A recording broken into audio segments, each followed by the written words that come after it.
If you're looking to stop recurring charges on your Uber account, follow these simple steps to manage your subscriptions effectively. This guide will help you cancel any unwanted charges. Step 1. Open the Uber app. Launch the Uber app on your smartphone.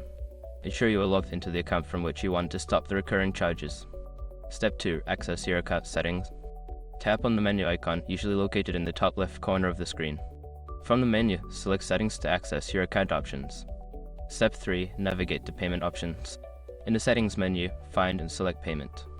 This section contains all your payment methods and subscription details. Step 4. Review your subscriptions.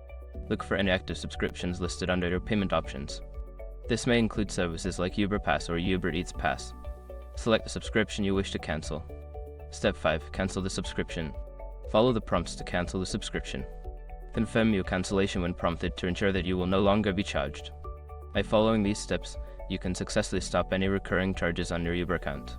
If you have any further questions or need assistance, consider reaching out to Uber's customer support for help.